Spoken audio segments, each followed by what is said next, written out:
अस्सलामु अलैकुम वरहमतुल्लाहि वबरकातुहू। कामयाब ख़वातीन।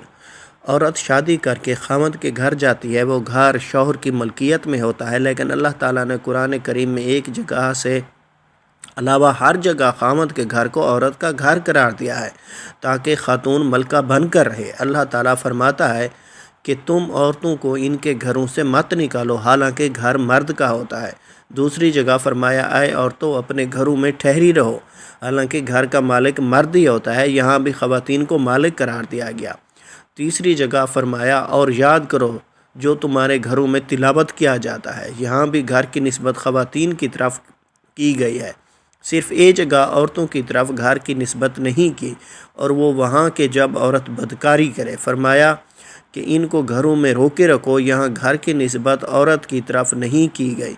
अल्लाह जल्ला जलालहू ने ख़वातीन को घर की मालका और मलका बनाया है।